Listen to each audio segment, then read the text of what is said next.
What's up, guys? All right. I did a poll on the old channel, and most of you guys were saying that you want philosophy and mindset content. And said, in fact, mindset was the number one. That surprised me by quite a bit. I think financial was on there. Obviously there was a mix of different things, and obviously I'll create that kind of content. But the main thing that I'm focused on is transformational mindset and philosophy content. So that's great that you like that, and that's what we're going to be talking about. In fact, that's what we're going to be talking about today.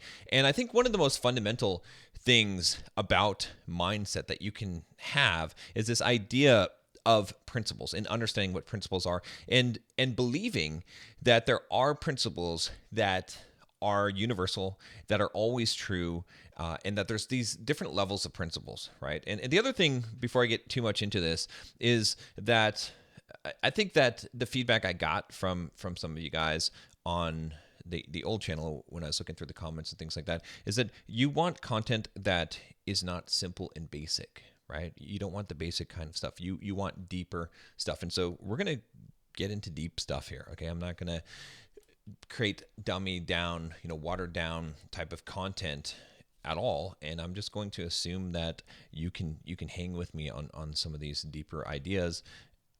Which is quite different than what you would expect. I mean, you would think that most people would want beginner level content. There's more people that are in that phase, but I suppose if you are into personal development and improving yourself, then you probably have some experience already, and you want to dive into the deeper things, not just the generic stuff that's out there. And so I will provide what you're asking for gladly, because it is what I want to do anyway. So it's so funny how it all comes full circle here. But here's the thing. All right. So talking about principles, right? And what I want to talk about in this video is not just principles, but really a concept that I think is important to principles, which is a big stumbling block for a lot of people, which is this idea that a lot of things are objective, right? Principles are objective, but many things in life we treat subjectively that are objective. And the reason why we do this is because we don't want to face the truth. We want to believe that either the truth is not true and we're not bound by it, or we can keep on doing what we're doing, or we have the truth, or we have a way that works for us, so that we don't have to change, and so that we don't have to self-reflect and look at why we're missing the mark, right? And here's the thing about this, and again, I know this is kind of vague, but we're going to drill into the different pieces of this. But the thing about this to understand is that, you can understand the right thing. All right, when I say right thing, I mean the universal truth. I mean the principle behind a thing. And you can still violate that principle and acknowledge that you are missing the mark. All right, there's nothing wrong with missing the mark, okay? If you're missing the mark, it just means that you have something to strive towards. We all miss the mark at times. What is not good, though, is to deny the mark, right? To basically take the target and move it to where you are instead of admitting that you have missed the mark, right? And so there's plenty of circumstances where I could tell you that I missed the mark, where I am not living up to the potential that I have, or what I know is the best way to live. However, I'm not going to deny that it's the best way to live. And what I found is there's this epidemic of people today that are denying the objective truth in order to make them feel better with their subjective reality. And again, don't get me wrong, all right? There is subjective truths, okay? And what I mean by that is that's really viewpoints, right? I talk about it a lot of times when I talk about this idea of viewing things through a different lens, right? And a different lens, it doesn't mean that you're viewing something wrong. Different lenses aren't right or wrong, but the different lenses give you a different viewpoint, a different portal into the thing that you're talking about. You can think of this as a model, right? Everything that we really have in this world is a model. It's an approximation of the truth. It's not the full truth, right? So for example, we could look at the atomic model. There's different atomic models. One of them was that, electron spinning around the orbit of an atom, all right? And then we went to this kind of cloud model. I think people still are thinking of the older model, but the models become more accurate, but they can never become perfect because those models are just it's just a way of looking at the thing of this. There is some kind of universal truth. There is some kind of fundamental truth about reality, right? And it's not just in the material world, but it's also in the metaphysical world, right? Or we could say the spiritual realm, or we could say just in human nature, or the laws of the universe, right? That exist, that are outside of the material world, right? There are those things, right? We know that certain behaviors and certain things result in a certain thing happening. And some of these laws are based on human nature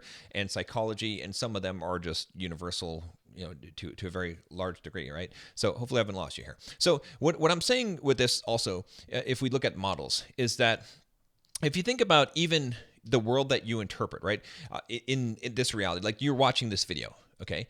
You're not actually watching this video, okay? You're not actually interacting completely with this video, right? What you're seeing is not the actual reality.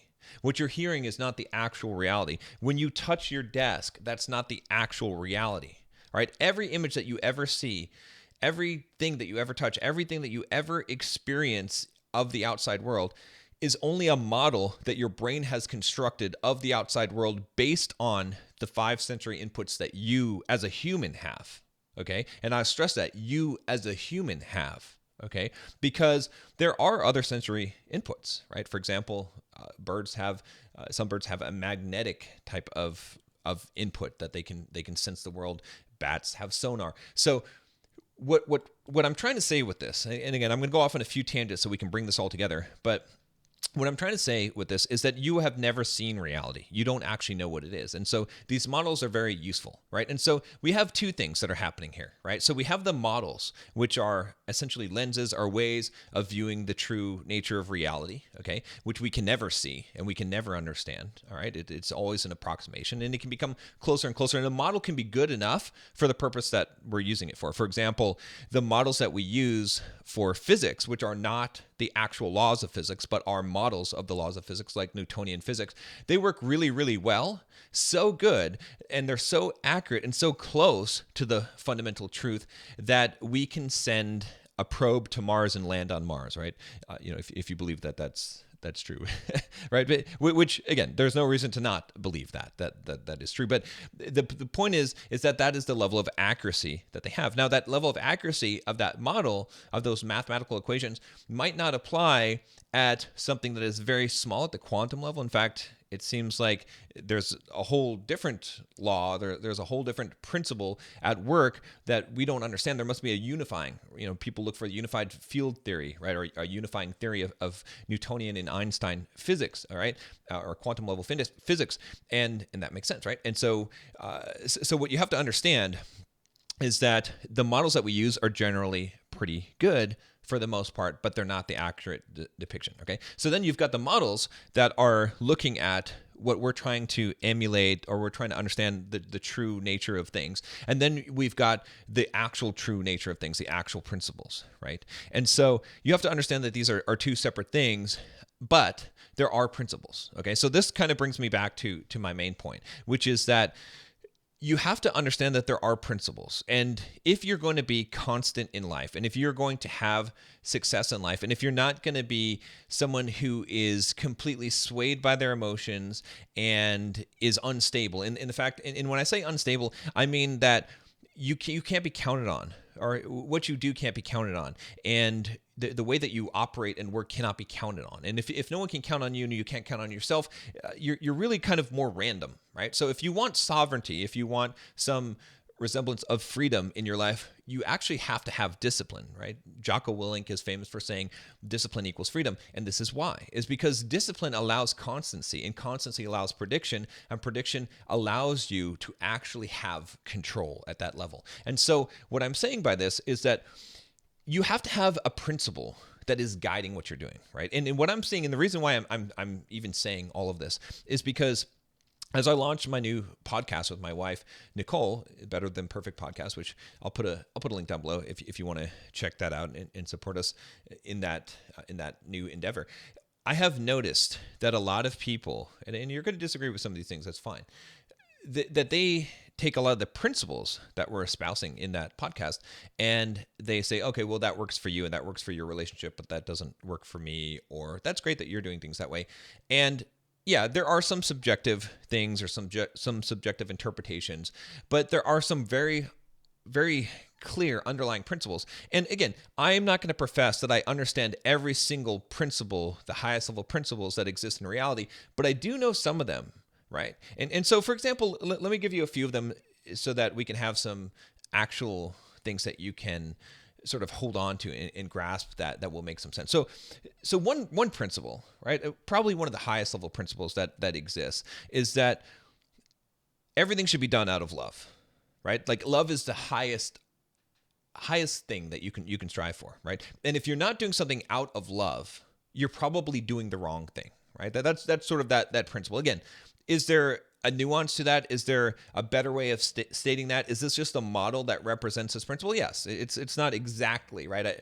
I could form this, I could talk about this for maybe an hour and I could have a pretty good shape of what this thing looks like, but it still wouldn't be the exact thing. But this is what I'm going to say in this couple minute explanation of it, right? So love is the highest ideal, right? And so you can judge actions by that. So any action that you do, if it's not done out of love, right, and it's either going to be love or fear, that's also, you could call that a principle as well, then it is not a right action. It will not produce the best result possible, okay? And that might not mean in the present, but in the future or to your soul, to you as a person, your character. It will damage you in some way, right? And so a lot of other principles can be derived from that main principle, but anything that violates that principle, I know is not correct, okay? And some people would disagree with that principle, and that's where I get to my point, which is that a lot of people would say, well, that's subjective, right? That's not true. That's subjective. Whereas I would say, no. There are things that are objective, and this is objective. Love is the answer, right? Acting out of love is always right. And so you could then evaluate some of these lower level principles. So I'll give you another principle that sort of derives from this idea or this principle of love. All action should be out of love, which is that, and I did a video on this, forgiveness. You should always forgive people. There is never a circumstance in which you should hold a grudge and not forgive a person, right? And when I tried to outline the rationale for this principle, why this always holds true and why this makes sense, I didn't use the idea that you should forgive someone for them. I used the idea that you should forgive someone for yourself. I use this idea that for unforgiveness, it always carries a cost to you. It always damages you. It is like holding a hot coal in your hand because someone gave it to you. That is how I drew the analogy.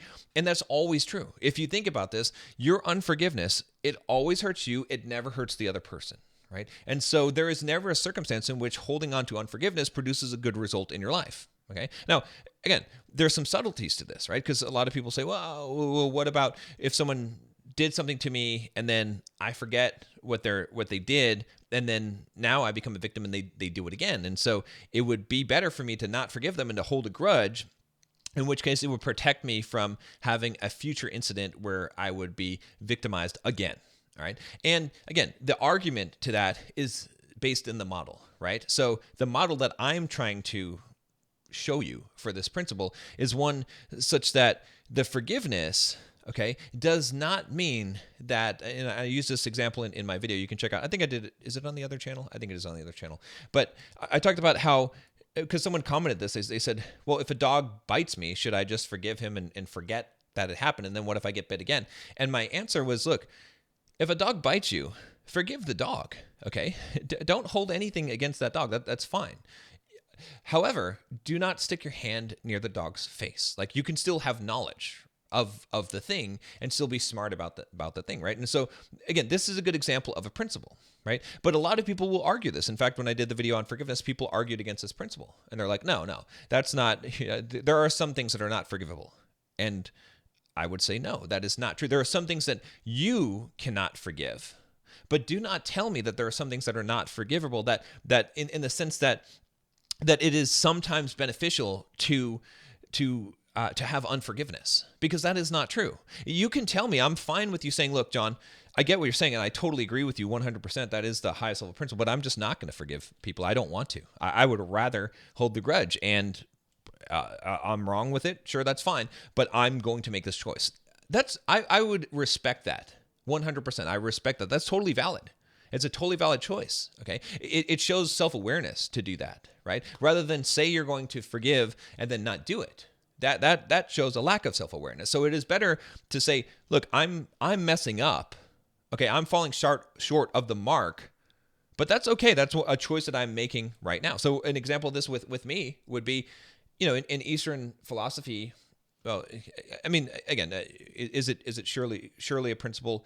I don't know to a full degree. I mean, to the deepest degree it is, but in Eastern philosophy, a lot of philosophy is around this idea of oneness and the loss of ego, right? The idea that ego is something that you must shed, and I am resistant to that. I do not want to merge into the one consciousness. I want to be a distinct entity. I choose that. Is it wrong? Yeah, I suppose according to this principle, according to that we are all one in everything. But I, even believing that principle, will still choose that choice. And I will tell you that I'm making that choice in defiance of that principle because I'd rather make that choice. Now, again, you might make the argument to say if I truly deeply understood that principle, then I wouldn't make that choice, which is fine. I agree that is probably the case. And at some point when I do fully, deeply understand that principle, then I will probably change my mind on that particular thing. But that's just an example of it where I know that the thing that I am believing myself is not correct or is not correct according to that principle, yet I still choose it, but I don't deny the truth of the principle itself. Right. And this is really, really important. And it's really hard to hold these ideas into your head, to really look at something. Because if you truly understand something, there's kind of another way of looking at this. If you truly, truly understand something, then you will believe it and you will do it. Your actions always follow from what your true beliefs are, or from what your nature is. Right. And so that is why it is worth studying philosophy. That is why it's worth studying mindset, is because the deeper you go into this, the more that you can start to really not just intellectually understand the truth, but deeply understand the truth within your being. And when you do that, that is when you actually take the action. So I'll give you an example of this. Okay. And I know we're going off on a lot of different tangents, but hey, you guys asked for this, so we're going to go deep. We're not going to go shallow anymore. So a good example of this is stopping at a red light at an intersection. All right. You do that pretty much all the time. I mean, maybe some of you guys don't do that. Okay, you're rebels, but pretty much everyone does that. Why? Because you, at a very deep level, believe that if you don't do that, that you will likely risk dying, and it's not worth it, right? And so you have that belief that is very strongly rooted. There's a lot of beliefs you have that are strongly rooted in you that determine your behavior. All right. And so you don't do things like, for example, when you're driving, another good example is you never jerk your hand over into the other lane to oncoming traffic. Okay. Now, I'm not saying that no one has ever done that, but you never do that. Even if you have this impulse in your head to do it, you never do it. Okay. There's a lot of things that you have impulses in your head that you do. Those are the things that you don't truly believe the principle or the law behind them. But this one you do. Right? You know that the consequences are dire. So there's a lot of things that you restrain yourself from doing. Like, think about how much of society, it's just kind of crazy how many people don't do crazy things, right? I mean, there's plenty of people that do crazy things, but in general, we sort of live our lives in a way that we are in a pretty well-defined box. We don't do a lot of really crazy stuff that maybe the thoughts that happen in our head, we restrain ourselves in some way. Why? Because we have this deep understanding, this deep belief, right? So kind of tying these things back together. My gripe is this. My gripe is that a lot of people will take the things that are objectively true. Again, I'll use the podcast relationship podcast. And again, this is where there is some debate on this, but transparency. Okay, so let me give you the higher level principle, okay? Because there's some lower levels ones that derive from that, and sometimes it does help to understand the higher level principle. But this is kind of what got me down thinking on this trail, okay? Which is that you should act in private as you do in public, and in public as you do in private, right? So Seneca, other Stoics have said similar things. The Bible, I believe, says similar things in the sense that when you're out in public, you should act as if the same things that you would say or you would pray in private, okay? And when you're in private, you should act as if someone's watching you all the time, right? That's a good way. Or, some people have said it in the sense that when you're out about, you should you should always think about there is someone that you highly respect, and they're observing everything that you're doing. And so act in that way that you would, essentially that you could be totally transparent. You shouldn't have a need for privacy in the sense that you don't have anything to hide. Now, it doesn't mean that you shouldn't have your passwords protected from people who would hack into your email account or your bank account or do bad things to you. In that sense, privacy exists. But when I'm talking about privacy, I'm talking about things that you're ashamed of, things that you would hide, actions that you're taking, thoughts that you would have that you would not reveal. Right? Now, again, this is a very high level ideal. It's not really possible, as far as I know, for us to achieve this ideal in this world at this time. However, it is a principle, right? I think we should be able to agree that does make sense, right? And so if you don't agree to this, then probably what's happening is that you're resistant to it because you don't want it to be true, because you're not able to do this, because you have something that you're hiding, and you want it to be true, that there are reasons why you should hide things, right? Whereas, and again, the way to derive a lot of these principles is through the logical testing, right? So I said, for example, the forgiveness thing, right? I think you can really logically test that, and you can find logically that there is no instance in which your unforgiveness yields a good result for you or anyone else, right? And if you really, really think about this, you'll find that that's true, right? So again, from this principle, we did a podcast episode where we talked about, relationship kind of rules or boundaries or guides, right? And some of the things were like not hanging out with friends of the opposite sex. It was like, don't talk to exes, right? Turn on your location, right? At all times. Like, you should share your location. And a lot of people, there were 3 more, but a lot of people threw up a lot of resistance to those things. And they acted like those things were just suggestions, or that they were subjective, or that it applied in some relationships, but not others, or that you'd have to not trust someone in order to do these things. Whereas if I took something like turning on your location and sharing your location at all times, there's really no defensible argument to say why that's a bad idea, right? I mean, you can use the excuse and say, oh, well, that doesn't sound very trustworthy, or why should you have to check up on your partner all the time? But that's just a diversion from the truth, because you don't like the truth, right? The truth is that it's beneficial for you to know where your partner is, and for them to know where you are, and to be able to have your location for safety purposes, but also for accountability purposes. You're less likely as a person to do something bad or wrong that would jeopardize a relationship, if you wanted to be in the relationship, if you know that you're accountable with your location on, if you're forcing yourself to be transparent, right? These things make sense. And also, it also alleviates some of the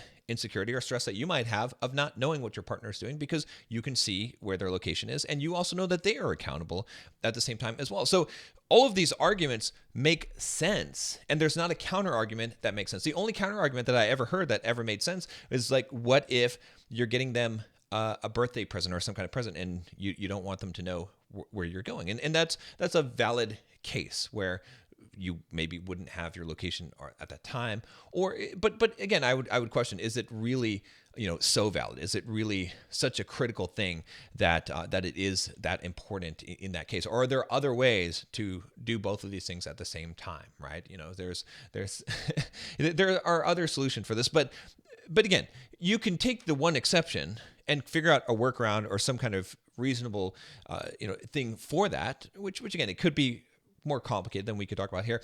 But the point is not to reject the actual principles and the actual truth based on your own behavior. And so if you said, oh, wow, I'm not comfortable sharing my location, even though I do think that is a good thing, I would respect you in that. I would, even if you said, hey, I'm doing some shady shit, and so I'm not going to share my location, and I prefer to do the shady shit.